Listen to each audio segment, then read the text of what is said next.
Okay, so for the past few weeks, I've been organizing all my photos for a photo book project that I'm working on, but today we're going to do something different.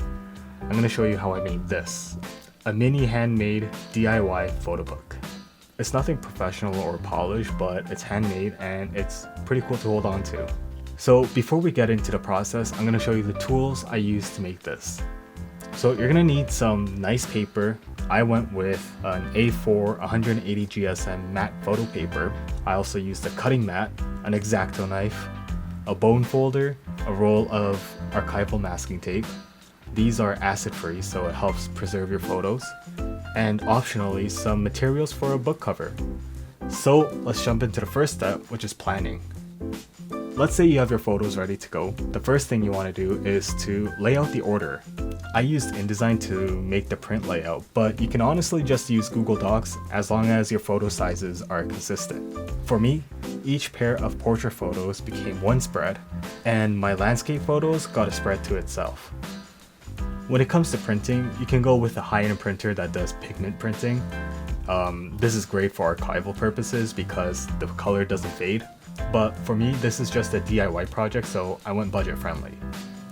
I started with the home printer, but that was not good. The prints, they came out very inconsistent in terms of the size. I'm gonna say this a lot throughout the video, but precision is so important and you want a printer that stays consistent. So I ended up using a print shop. It was still very budget friendly. I got 24 pages printed for less than $10.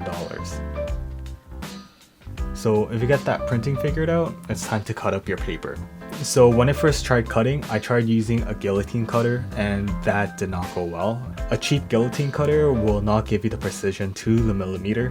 Precision is so important. When the pages aren't aligned, it really shows at the end. So instead of the guillotine cutter, I used an X-Acto knife. It's a lot slower, but it's way more accurate, so you'll definitely appreciate it. Once you're done cutting, you can fold each page in half.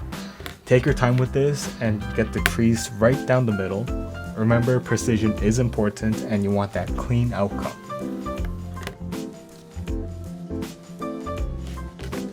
The next step is binding all the pages together.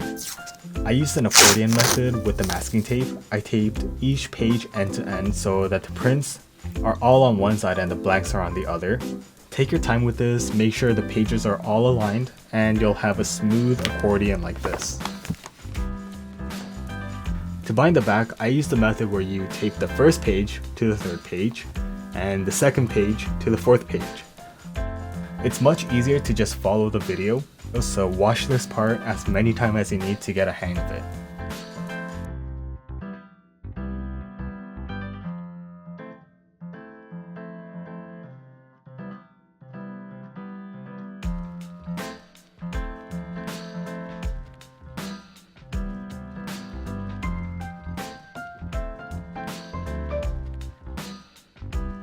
And once completed, you officially have your book.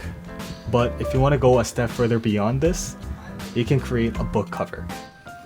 I bought book cover boards and cut them up just slightly larger than a single page. And in my first attempt, I made a mistake where I made this way too big. If it's too big, it's going to touch the spine of the book and you won't be able to get that flat lay when you open up the book. I also thought that leather would be easy to work with, but as you can see, it's not the greatest result. I'm not too great at leather crafting, so if you're confident, you can go for it, but for me, I went with a t-shirt for my second attempt. I got this t-shirt from Okinawa. Odeon is Okinawa's local draft beer, and we pretty much had this every night while we were there, so I thought it would be a bit more meaningful rather than using leather. And finally, there you have it.